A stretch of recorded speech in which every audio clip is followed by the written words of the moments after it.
Good evening, ladies and gentlemen. This is Kamal Singh, Executive Director of UN Global Compact Network India. It is truly a pleasure and privilege to welcome each one of you to our webinar on girls' education side in response to COVID-19 and mitigating the efforts that we are initiating on this.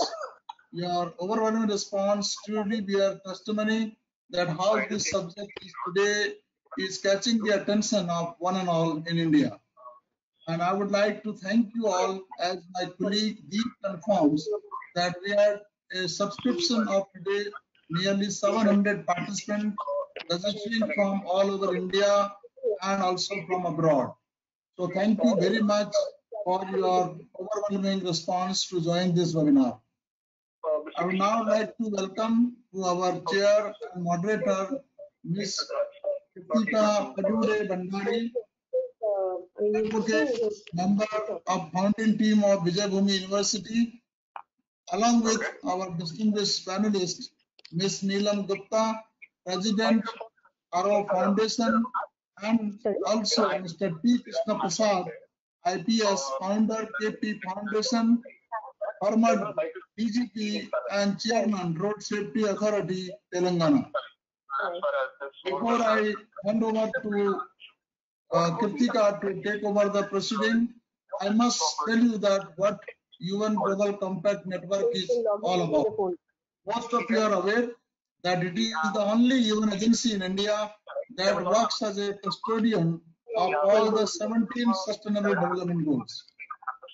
We are a SDG-driven network that works in the areas of advocacy, research, capacity building, and programmatic intervention projects around SDG and 10 global UN principles. You are all aware that COVID-19 has disrupted our ways of living and working. SDGs and 10 principles are the only ways to respond, restore, rebuild, and resume both our personal and professional lives. Today, COVID-19 poses an additional threat to the existing issues of food security, poverty, nutrition, quality education, and so is our goal number 5, gender equality. Today, we are focusing on gender, especially the girls' education and how it is impacting our own situation as far as India is concerned. Pandemic, as you know, has disrupted a lot of situations, organizations, systems, processes, and in fact has allowed us to rethink everything differently. And I'm sure today our webinar, which is on the adverse effects of COVID-19 on girls' child education and efforts to mitigate, will give us some roadmap going forward with our distinguished chair and moderator, Kritika, and along with two distinguished speakers, Ms. Neelam Gupta as well as Mr. Krishna Prasad.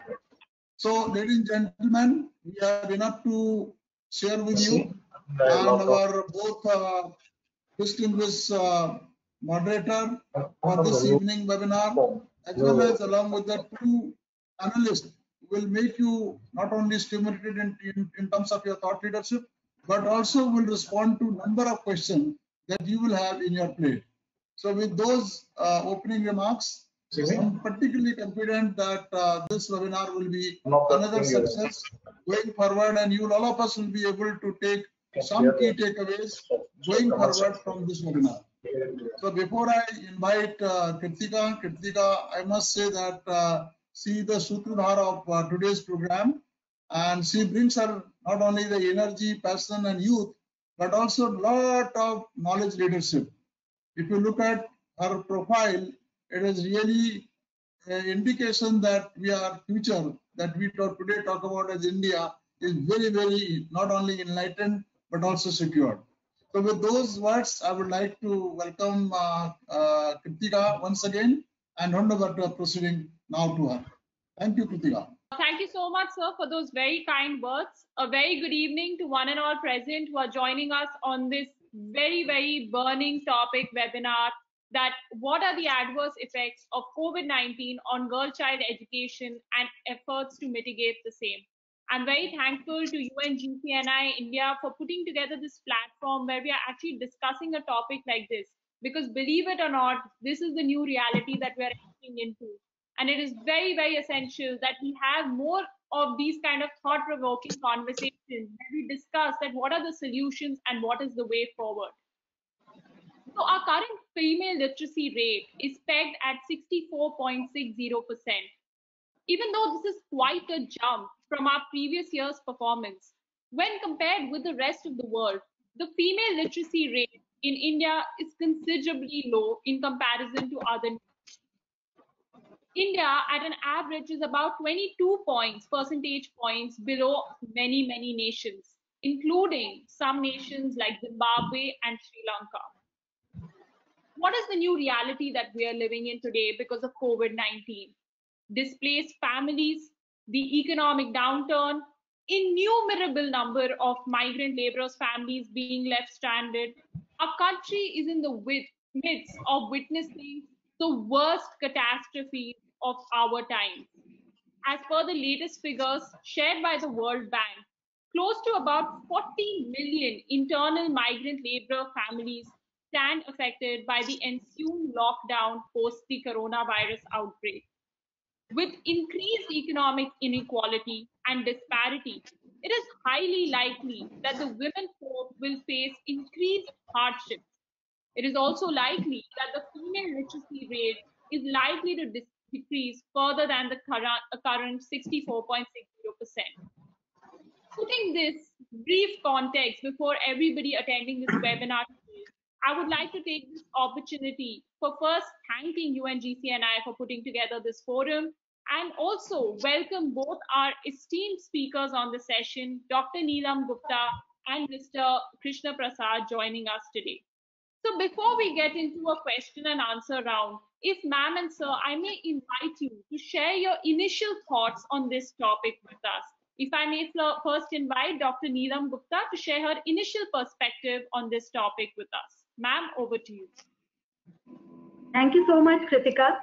First of all, I would like to thank GCNI for inviting me here for a very thought-provoking discussion. The topic is very, very close to my heart since we are dealing with women and girls for the past almost 2 decades in the far and remote corners of India. We are, working with their education, health, skill development, livelihoods. We are touching all aspects of their lives. So it is very close to me. And as we know, COVID, of course, is unprecedented, unfortunate happening, which has really crippled us today. All businesses, industry, development, all sectors, everything under lockdown. And life has come to a standstill. And in this, it has affected each and every individual in 185 countries. But I feel personally that the education sector has been worst affected because 1.54 billion children out of school worldwide, and in India we have a huge student population of 320 million or 32 crores, which has got affected in the lockdown, of which nearly 130 million are in higher education, who were going to have their exams, who were going to go to the next sessions, next classes. So they are badly affected, and now the education departments, schools, everybody is exploring how to mitigate this situation. What are the options that we may have going forward? How long will it last? Nobody is sure. It's a huge uncertainty that we are facing. And on the one hand, we have this issue of school closure and disruption in studies, whereas on the other hand, disruption of livelihoods. All the jobs are going, livelihoods are being lost. In this, especially the migrant workers, which is a huge population in India, nearly 20 crore daily wages, plus same unorganized sector, who are the worst affected. And now we are seeing a mass exodus. Going back to their villages. So this has really affected. So these two things. So we have a deeper worry of those affected children also of migrant labor class, who had been, challenged. They were behind. But still now, will this pandemic throw them back further? And gender gap is going to worsen. That's what we feel. And economic activities whatever we had gained in the past few decades, we feel that we might lose those gains. So with this new challenge in front of us, the education might take a back seat in these families which are economically challenged now. The poverty can hit badly, and girls are likely to be kept out of school. They are likely to be pushed into unpaid labor, sibling care, trafficking. They would be subject to domestic violence. We are already seeing abuse and cases of domestic violence. So I fear that even the gains in gender parity that we might have had might reverse, with given COVID situation.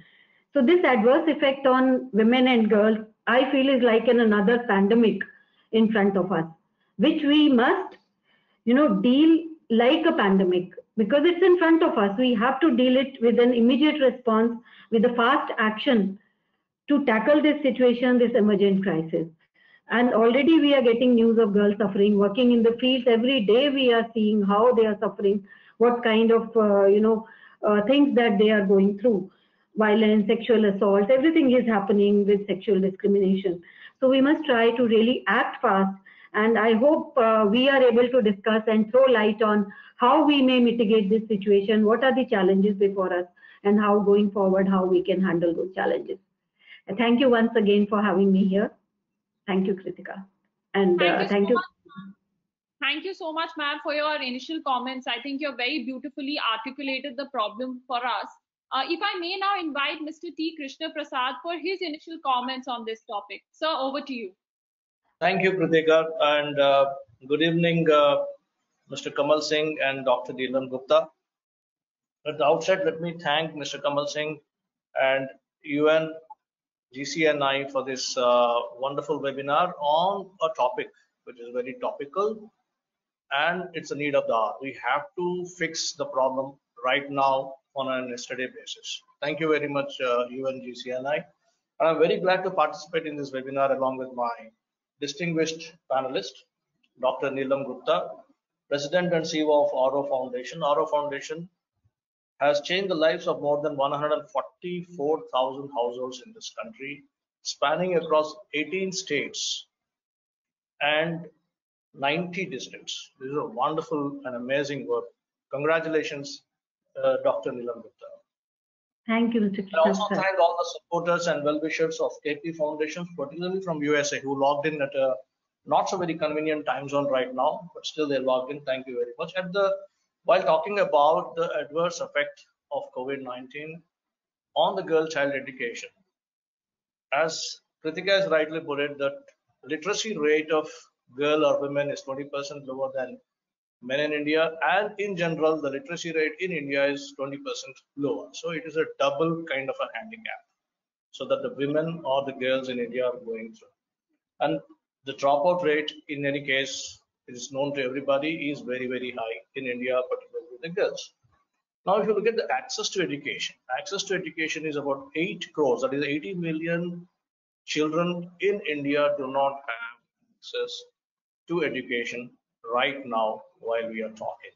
Now, what will be the adverse effect of COVID-19 on this figure of 8 crore is yet to be seen, and definitely it is going to be adverse, and this 8 crores is going to climb out.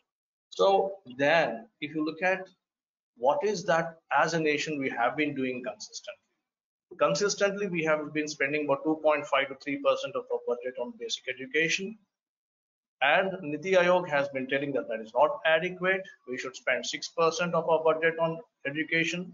In February 2020, the Honorable Finance Minister of Government of India has announced a budget of 93,000 crores, including 3,000 crores on skill development, which is around 4% of the total budget. Now, with the adverse effects of the COVID-19, this allocation has to go up. It should be increased. So shortly, while we discuss, we will talk about that also. Now, the background is Article 21A, which talks about the free and compulsory education, is made a fundamental right in this country, which was inserted in the Constitution of India way back in 2002 through the 86th Amendment. And after that, After 7 years, the Right to Education Act was legislated and finally passed in 2010. That is a good 7-8 years. And then after that, the National Education Policy was submitted in May 2019, exactly 1 year before today. Now we are now, unfortunately, we are hit with COVID-19. We are seeing so many children across and all along the length and breadth of the country being hit very badly because of COVID-19. And the Sustainable Development Goals number 4 seeks to ensure inclusive and equitable quality education and promote lifelong learning opportunities for all. So this is the background we are talking about. Fundamental right, Right to Education Act, National Education Policy, SDG 4. And all the grand plan, the big plan is being hit by COVID-19 and the pandemic. So we have to do something very, very humongous, very massive to counter all the effects of COVID-19 that is going to have, particularly on the girl child. So with this, let's go forward with the discussion. Thank you very much. Thank you so much, sir, for that very, very enlightening introduction. And I'm glad you even traced the inclusion of right to education as a part of our fundamental rights in the Indian Constitution. As a lawyer, I'm very happy to hear that. So without further ado, I think let's move on to the moderated round of questions with our esteemed panelists. So if I may first invite Dr. Neelam Gupta's opinion on this question. With employees being laid off, workers moving to their hometowns, how will girl children especially be affected by this entire scenario? Will scarce finances force parents to withdraw students from school, especially girl children? If I may invite your opinion on this question, especially from the work that you have been doing at RO Foundation. Thank you, Kritika, for bringing out this very, very critical issue of migrant labor. You see, education of these children has always suffered because of this migration. Some are temporary migrants. They come for 3-4 months. They sometimes bring their children, and children are then out of school. Putting them in school is a challenge, and then they go back. There are also some long-term migrants. We put them in schools, but then they are also enrolled in schools, but there is an issue of identity, cultural alienation, fear of losing job, going back. These children have always faced problems. But with COVID-19 hitting the daily wages, the problems have gone up. The situation has worsened for the children and their education. And we are already witnessing that they are going back to their villages, their towns. And girls being the most vulnerable section of this vulnerable group, they are really going to be hit with this. Now we see there are already barriers, problems with girls. There are barriers in their education, which they are already facing. But with this new situation, I think this is going to become manifold. Just imagine, we are having families actually suffering this in slums of India, where these workers were staying. And now the families want to go back. They have little girls who were studying. They have girls who were also into higher education. So you see the mid-session, I'm just going to give you point-wise how many challenges and what are the kind of situations that we might face. The mid-session migration, imagine this will cause a dropout in large numbers. Once they go back to the villages, how are they going to be in the school? In which class? Where do they, because of this migration, to resume their studies is going to be a big challenge, especially for the adolescent girls who are in higher standards. Villages may not have schools. There are, if there are 100 primary schools, there are only 16 secondary schools and only about 6 to 8 higher secondary schools. So even if they go back to the village, where will they go to school? Their studies are definitely going to be disrupted with this, migration. So second is, the quality of education, which they were getting here. We all know urban schools are better now. They go back to the villages, obviously. They will suffer and their quality of education will suffer. They will lose out on the better opportunities in life. Girls, parents are likely to keep them at home because of poverty, because of many other reasons. They are adolescent girls. They would like to marry them off, going back home. Girls' education is not going to be their priority. They are saying it upfront. I have heard parents talk like this, that I will go back, this boy will study, but this ladki ka to shadi kar denge. We'll marry her off. We go back to the village and do this. So this is again another problem with the girls. They will be engaged in household chores. They will be engaged in farm-based activities also. Because going back home, this is what they are going to do. So then again, unpaid labor is going to increase for girls. Even in certain areas where trafficking is common, these girls might again go back to trafficking. These are the major challenges. Domestic violence, which is already enhanced like anything. We are hearing the cases. NCW has also intervened, has reported that double the cases they are reporting now. So all these are major challenges in front of us. And you have asked what are the solutions or how we can mitigate this challenge. First of all, to me, tracking is a very big problem in our country. We yet do not know how many migrant laborers are there, where they are coming from, where they are going. So tracking of these girls who are now going to suffer is the most important part, in my opinion. The family should be mapped, the girl should be tracked. Government can come up with a very quick response like an Arogya Setu app. Let them give an app where each child can be registered, each family can be there, and wherever they move, they can be tracked. So we know where the girls are going. Secondly, we could have a two-way tracking, connect system with Anganwadis. We have everywhere Anganwadis. So let the Anganwadi over here take care of the girl and respond wherever they go. Let them, connect the two ends, where the family is starting from and where they are going. That is very important. We have ASHA workers who can, just work at the both ends. This is very important. Then schools could be made responsible, who would immediately respond and inform about the dropouts, inform the system. They could also be connected with an app. These days, I think use of technology is going to be the key factor. It's going to play a key role in tracking these girls, giving out information and also giving out whatever benefits we can give to the girls. So I think technology would come in handy.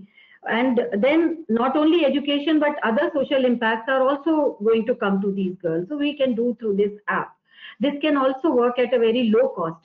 We can engage NGOs who have already been working in different areas. I think they should be tapped, because family counseling, family, connecting with each and every individual family is also very important. This is a sensitive issue. Domestic violence is a sensitive issue. Sexual harassment is a sensitive issue. So we need to have families and family counseling in place. NGOs can assist government to map who's not in school, to take care of all these, enabling features that we need to do. And for girls who are likely to drop out, for likely not to have quality education in the villages, we need to have systems in place. We need to have more schools. We need to give them more options like, KGBVs. They are the residential schools where girls can go. We can have colleges which are, lying vacant. They are not being used for education. A lot of colleges are now lying redundant. So we can add schools there. Access has to be improved, and then solutions have to be given to the parents to take the girls to the schools. It has to be handled in a very, very sensitive manner, but a very quick manner. That is what I feel. And all of us have to get together in this. All stakeholders have to unite. Corporates have to come forward. Civil society has to come forward. Of course, government has to lay policies and very strong policies to handle this issue. That is what I feel.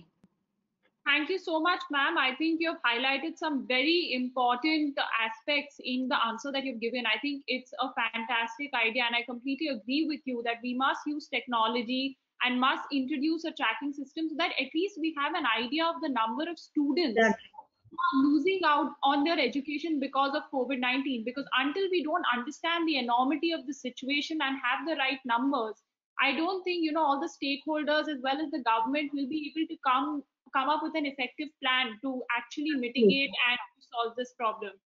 So, I think ma'am as well as, sir, they used a phrase, and I think this is a very important phrase in today's discussion: access to education. And my next question actually pertains to that. And I would like to invite Mr. Krishna Prasad's view on this, that with families losing their source of livelihood and this mass exodus movement that, India is witnessing at this hour, what is the effect of this pandemic going to be on access to education in our country today? And if you may, actually specifically enlighten us on the issues that will be faced by girl children specifically. In normal terms, as on today, as I've already mentioned, about 80 billion, there is 8 crore children in India do not have access to education. Now, when it comes to the girl children, probably we can put it around 5 crores or 15 million. Now, what is going to happen during COVID-19 and what is the adverse effect of COVID-19? There will be an economic slowdown. There will be drop in production. There will be sudden and massive increase in unemployment, particularly in the unorganized sector. There will be huge and humongous drop in wages of the family or the head of the family. Family income will fall drastically. So whatever little money that is available, that there will be a huge demand on that little money for expenditure on food, health, and education of the boys, because education of the girls is generally treated as non-essential in rural India.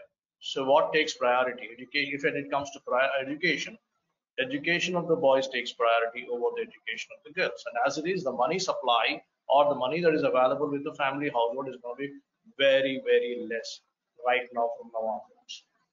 Particularly if there are any fatalities or injuries to the family members, then what happens is the division of labor within the family, a lot of family chores will have to be redistributed among the family members. So a lot of burden will then come to the girl child. The girl child will have to share a lot of burden of the family, particularly when somebody has left the family.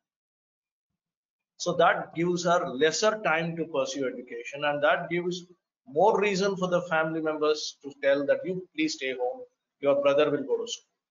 So therefore, there's going to be very, very big and very huge effect on that. Now, if you look at the changing lifestyle, what pandemic is going to bring in is it's going to bring in the changing lifestyle.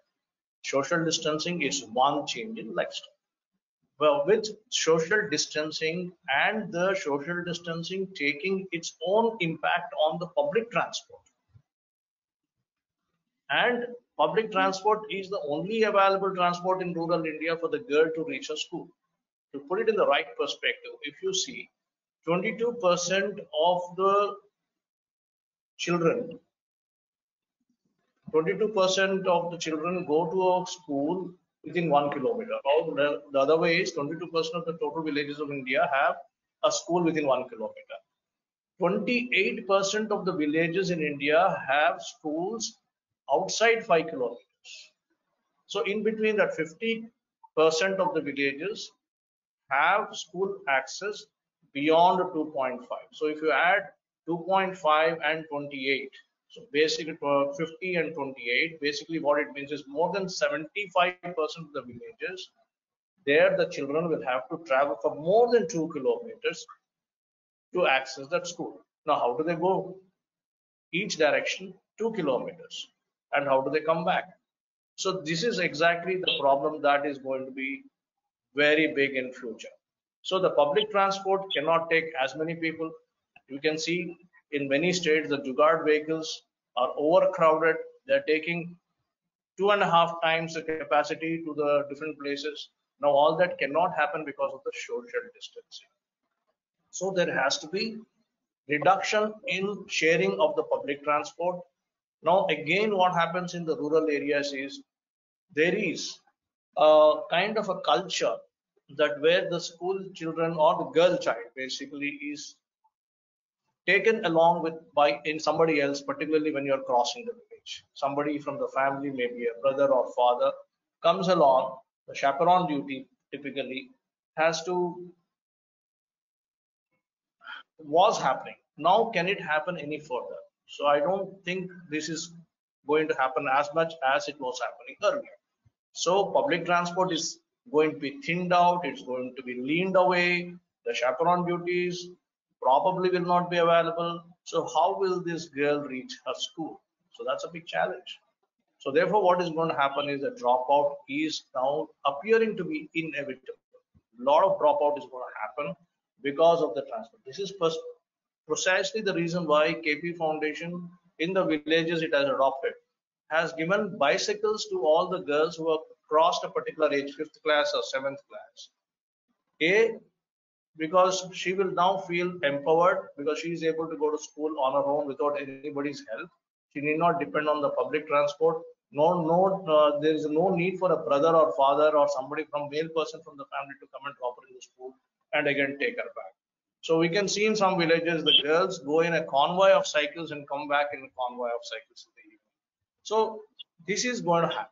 So where there is no proper transport system available for the school for the girls, that there the dropout is going to come down. So finally, what we can expect is with the dropout going down, dropout happening more and more, we can expect nearly about 6 to 7 crore girl children not being in the schooling system in the next 1 to maybe 5 years. So this is a humongous figure. 6 to 7 crores is what my expectation, because already nearly 5 crore girl children are not having access to schools. So because of COVID-19 and the adverse effects of pandemic, this figure is going to go up. This figure is going to increase. Maybe around 70 million girl children in India are not likely to be present inside the schooling system in India. So this is very, very, very huge. Thank you. I think, sir, you have very beautifully articulated what the problem is going to be and how we should be tackling it. And I totally, taking, some inputs even from ma'am's answer, I think the need of the hour is collaborative work. We need more organizations like RO Foundation, KP Foundation, who are actually working in the rural areas. Because as we realize today, maximum population of ours is migrating there. And as we all know that, high schools or colleges are usually not available in most villages, and girl students have to go to other areas, right? So that is why actually we need more players like yourself. And something at this point even I'd like to share here is that both IFM Business School and Vijayabhumi University, where I come from, we have actually adopted some villages where we are improving the access of education, especially for girl children. And we actually work with a lot of foundations and organizations, such as yours, which are doing such valuable work in the area to increase the access to education. Now, this brings me to another very important and pertinent issue of girl child education.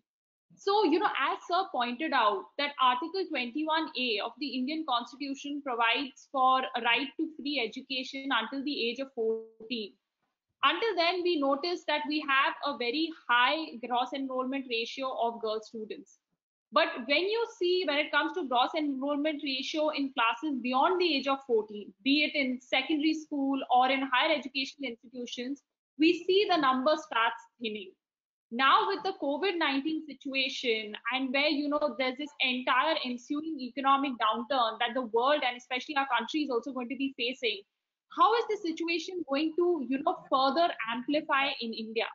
And what are the efforts that we need to take and mitigate this entire issue? Like, how do we ensure that we have a better gross enrollment ratio at a secondary level as well as at a higher educational level? So if I may invite Dr. Gupta to share her views with us on this particular question. Yeah, Kritika, you brought out a very, very valid and a very vital issue. In fact, it's shocking to know that we start with about 100% gross enrollment ratio as we enter the primary classes. But it's, seriously, the levels go down from, and secondary education, you have 60%. But when you go to higher secondary education, it is appalling to know that we have only 26% gross enrollment ratio. And this is not about the passing ratio, going out ratio. So that means that only 26% of our children are in higher education, of which even if we presume that there are 40 to 50% of girls. With this COVID situation, as Mr. Prasad has also brought out, if it's going to hit our, if it's going to hit us so badly, and if the dropouts are going to increase like that, then that means we are practically expecting no children in higher secondary schools. Which is a very, very shocking state of affairs. So I think we have to address this situation, and see where are the deficits. As has been rightly pointed out by Mr. Prasad, of course, lack of schools is one of the major issues. And with that, mushrooming of private institutes. Because we don't have government institutions, they are far and away, 5 kilometers, 10 kilometers where the higher education is possible. Students are not going, and these private schools are, of course, expensive. They are fee charging bodies.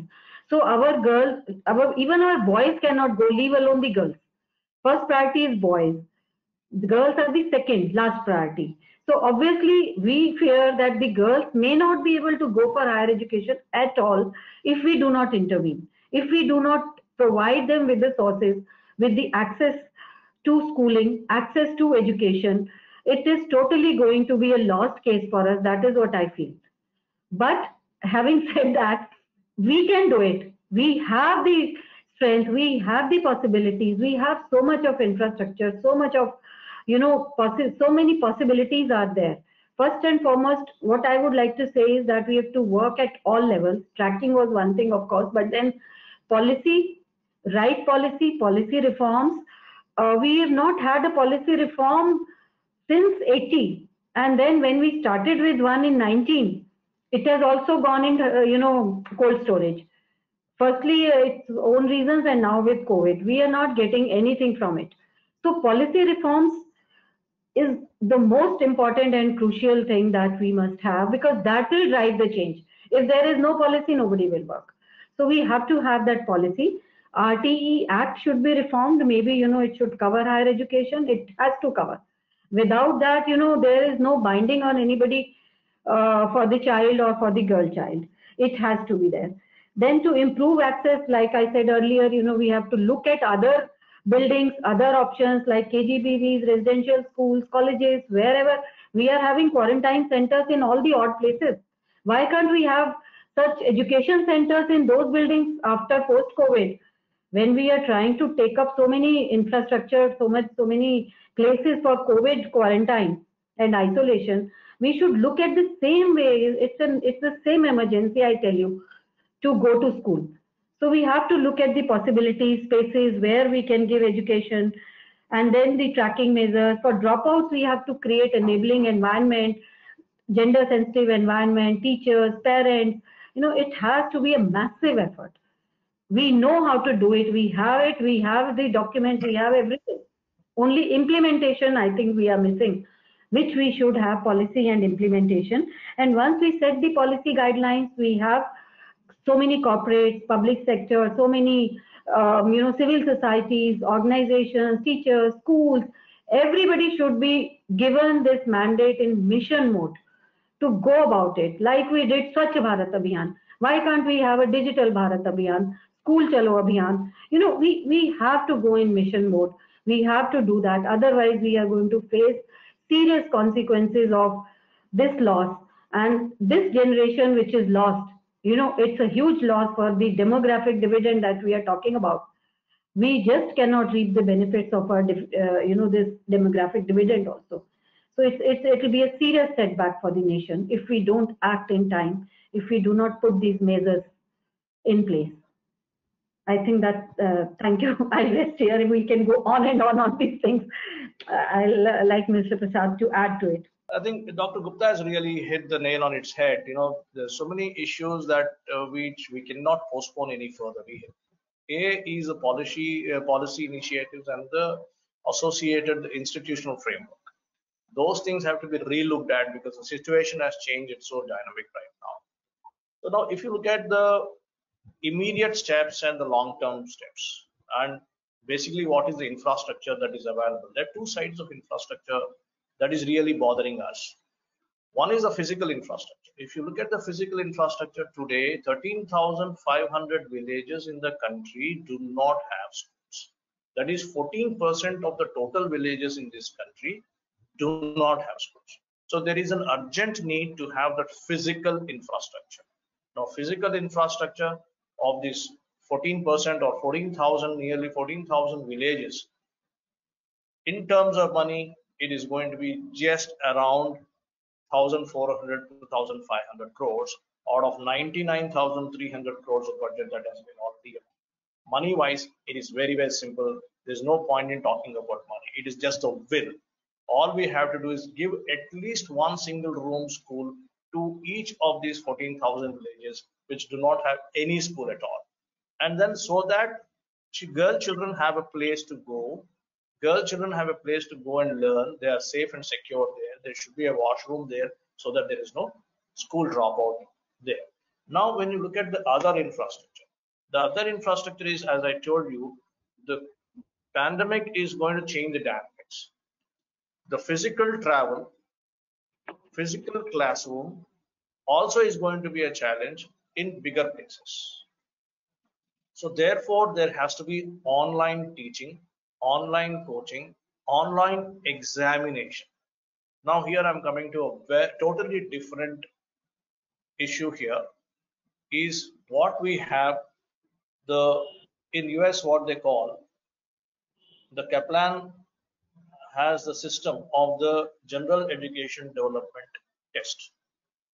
Now the General Education Development Test is a test that anybody, irrespective of your age, irrespective of whether you're rural or urban, can take a series of 4 tests to say that you have passed. This is a matriculation equivalent. This is a 10th class equivalent. It is agnostic of the board. It can be the state board, it can be the CBSE, it can be ICSE, it can be international baccalaureate.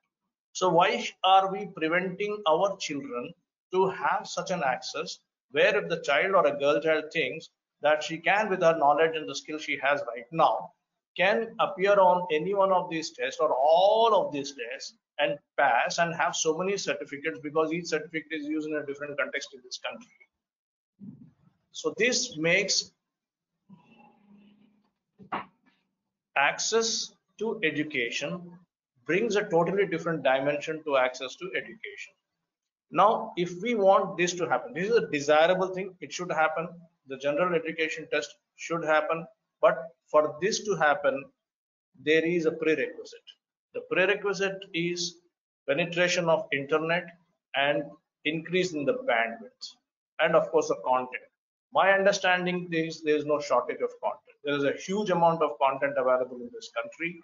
What is a challenge is the wired connectivity or the internet into the villages where children can go to school and learn things online. So basically, physical infrastructure, 13,500 villages don't have any school whatsoever. There should be immediately this year we have to provide physical infrastructure to all these 13,500 schools. B, internet infrastructure has to be given again immediately today, and most importantly, we should give the benefit of what we call as General Education Development Test, where any child anywhere in the country can take any 10th class equivalent examination online and have that certificate. So these are the basic challenges. These also challenges are also opening opportunities.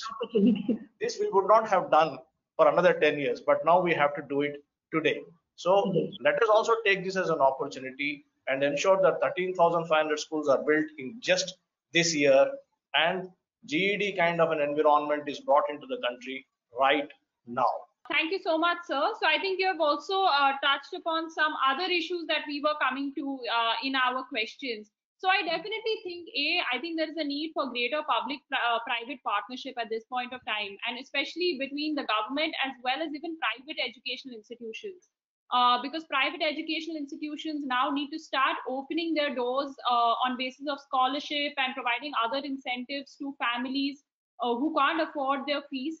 It's important that they open up their doors to students who even come from those families, because that is truly the need of the hour. Today, everybody is talking about the economic downturn that we are going to be facing.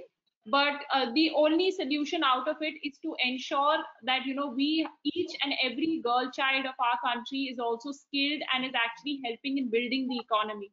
Taking them out of schools is not going to be the solution to us even coming out of this economic downturn. Also, I think online education is a very important aspect. I mean, everybody today is saying that online education is going to be the new normal post the pandemic. So in my next segment, I'm going to be going into questions on online education. And before I start, I think it's time to run a very special poll, since we have spoken extensively about the issue, to hear how our audience also feels about this issue. So may I please now request everyone who's attending the session to please submit your poll answers to the question that, do you think there will be a wider gap between literacy rate of women in urban areas and rural areas? I hope all our attendees can fill in the responses to this poll question on the panel today. So before we broke in for the poll question, I'm very happy to hear that a lot of our attendees echo the same views. 97% of our attendees think that there will be a wider gap between literacies of women in urban areas and rural areas. So, before we broke into this poll, we were talking about online education. Now, coming from the education sector, absolutely right by Mr. T. Krishna Prasad, for us at Vijayabhumi University and IFM Business School, this pandemic has truly been an opportunity, because the Indian education system has had to move, online overnight. But the larger question here is that how do we increase access to online education for students all over? All students are not in urban areas. Now with this mass exodus, maximum number of students will be in our rural areas. Then, like how Mr. T. Krishna Prasad said, online examination. I mean, this is something that we've been doing at, our university. And we know that this is going to be the way forward because of the social distancing norms that we now have to maintain.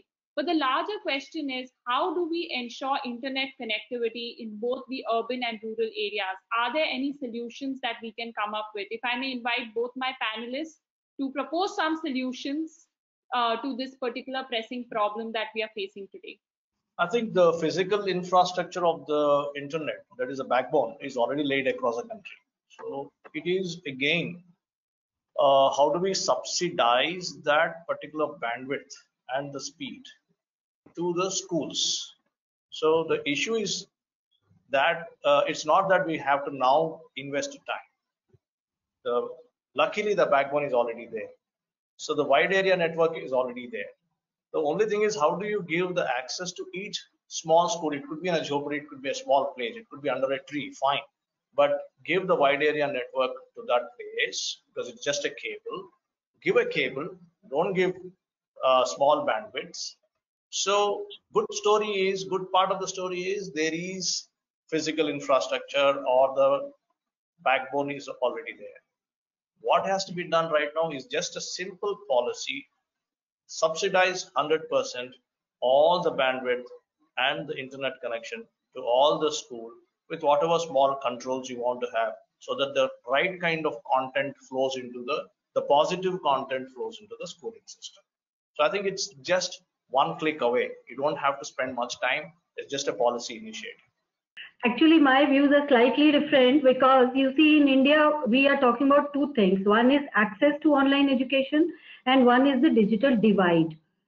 So if you look at the figures, there was a mission Antyodaya, some kind of survey done by MORD, which found that only 24%, there are three things we need in this: electricity and the internet connection, as you are saying, and the third most important thing that we are forgetting is the device.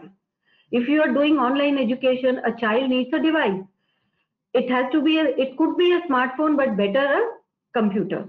So the figures you will hear, only 24% Indians own a smartphone. Only 11% of the households possess any type of computer, including laptop, notebook or something, and that too not necessarily owned by them. Then, as per NSSO survey, only 15% rural households have access to internet, 42% urban households. So then again, if we talk about male-female divide, the figures are very high. 16% women have access, whereas 36% men have access. So here, if you don't have the basic device, the computer, which is only 11% households, that too maybe a bigger child, elder child is using, or a father is using, or a mother is using. So how do we provide access to online education to the entire country or the entire spectrum of our classes, children, especially the higher, even if we talk about higher classes. So that is a very, very big challenge. I agree we have the cables, we have the internet, laid out, the network is there. And we could provide access, even subsidized access to there. But I think the major challenge is the device. We are feeling in our slums every day, people are asking, how do we study? How do we study? So here, what I feel is, like the government is providing books, they are providing uniform. They have to come up, they have to come out and provide as one-time, the incentive or one-time educational aid, especially to the poor children, to the poor rural children, at the beginning of the class. They have to give it, the government has to bear the cost. We are spending very little on education budget. Allocation is very poor. Let us enhance it. When we can spend so much on making statues, going on other things, bullet trains, what will the bullet train do if our education is not there?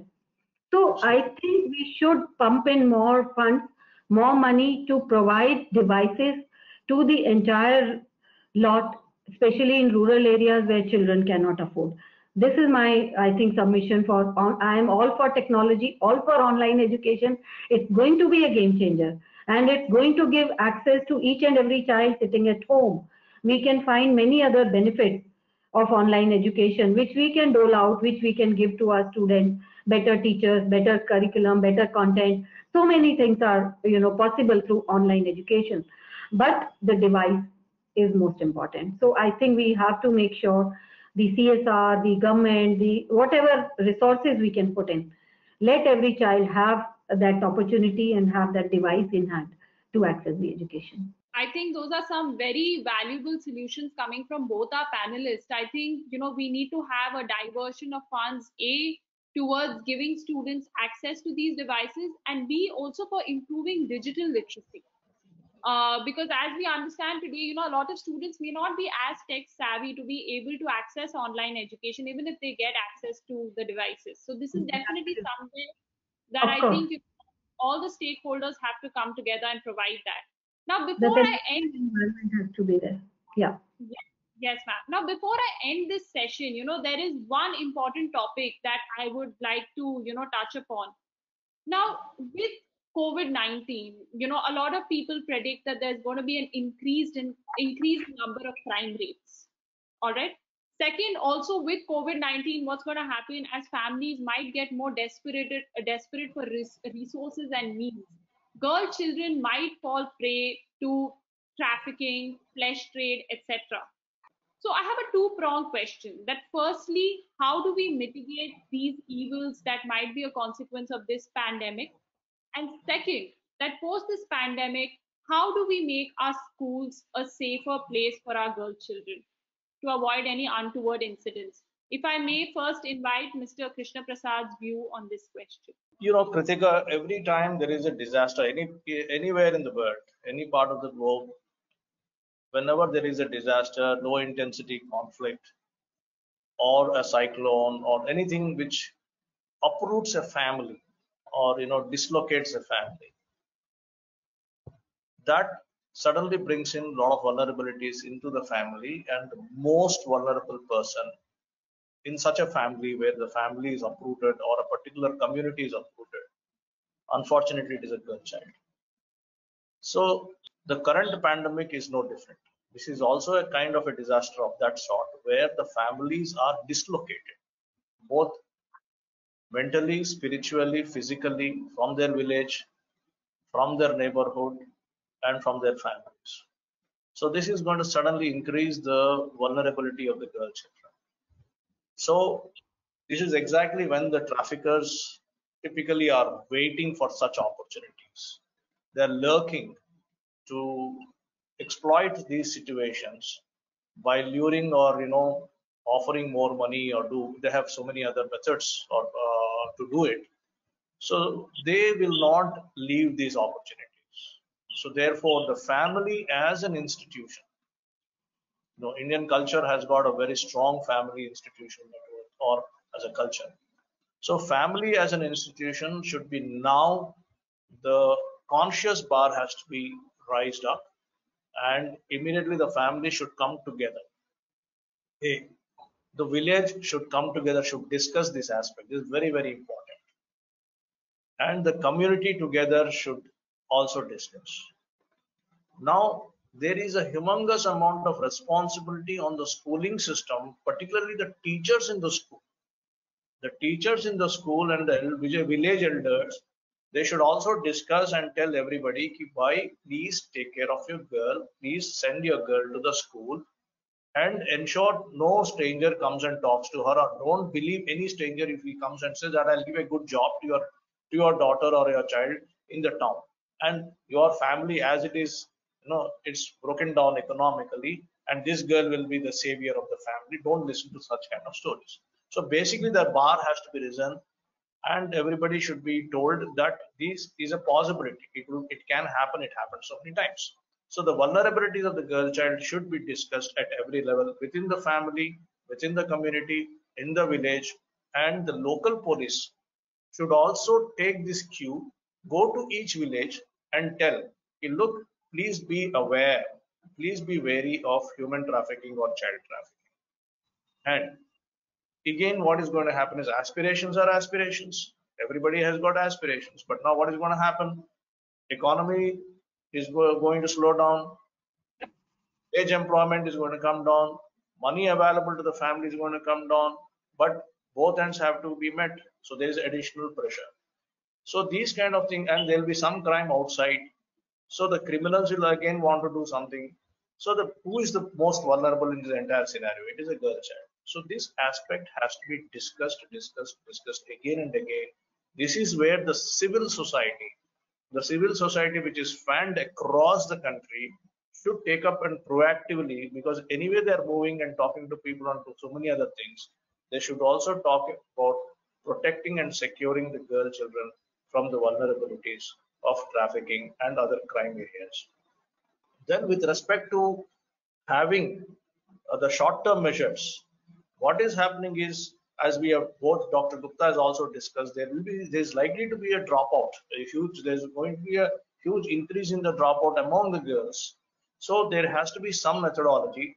The short-term methods is basically that there should be an intense, very, very intense enrollment drive in every school to again take stock of the situation. What happened to the girl child? She was there last year. What happened to her now? Bring her back. So that intensive enrollment drive very, very intensely has to be taken up, number one. Number two, how to hold the child inside the school. How do you incentivize the parents as well as the child to be in the schooling system? My proposal is we should go for 2 meals a day, particularly for the girl child, not 1 meal a day. 2 meals a day, so that economically that also takes away the burden from the parents or from the family, and the girl child is now given nutritional food, which may not be available under these circumstances in the family. So 2 meals a day, that is the second step. The third step, much more important, is I think we should incentivize the parents by giving them a monthly recurring deposit. Amount can be small. It should go into their kitty for the simple reason that they have sent their girl child to the school. So that incentivizes the parents to continue to send their girl child to the school. So these are the immediate steps that should be taken to safeguard and protect the girl children in the villages, particularly in the rural areas. Dr. Gupta, ma'am, any views from you? Yeah. I think he has excellently, just summed up everything that is needed to put girl child back in the system.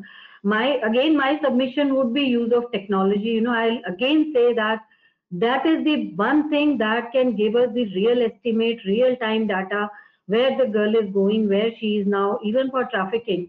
If we have all the girls in the system, technology, we are tracking so many COVID patients all over India. I mean, it is there for all.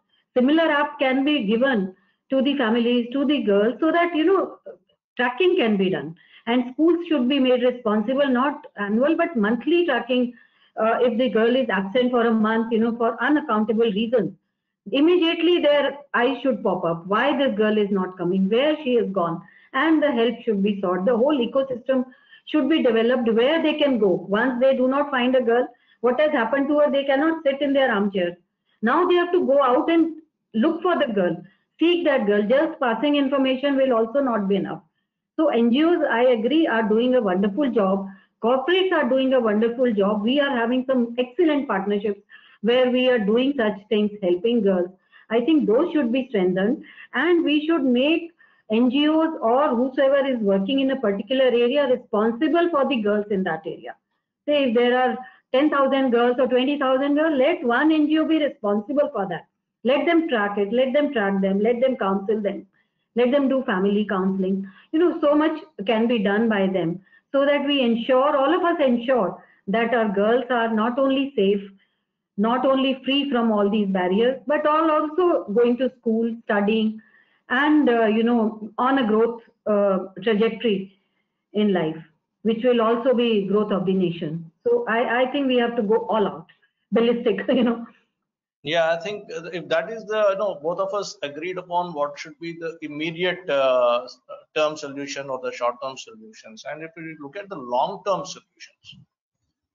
solutions, to me, it appears to be that 100%, going towards 100% residential schooling. If you look at, it's very, very discouraging to note that only 3% of the girl children in India are having access to the residential schooling. Only 3%. And whereas I think 100% of the, particularly in the rural areas, 100% of those girl children should have access. Whether they take that option or not is a different matter. But it is a duty of the state to create that infrastructure, both physical and also teaching the faculty, etc., so that a parent or a student or a family can take a decision whether to opt for residential schooling or not. So my take is, country should go, the nation should go for 100% residential schooling as a long-term perspective. I think, sir, that is a very, very good and novel proposition that, definitely there has to be increased residential schooling for girl children. And I also completely agree with you that there has to be increased incentivization for parents for them to be able to send girl children to school, as well as there is a need for a greater role of the community to generally sensitize children as well as parents to not fall prey to things like trafficking, flesh trade, and to also generally ensure the safety of children. And as a lawyer, I also feel that there has to be stricter law enforcement and quicker law enforcement. That any time any of these kind of incidents are reported, the executing authorities, the enforcement authorities have to take very quick action about it. And I think ma'am has very correctly pointed out the use of technology.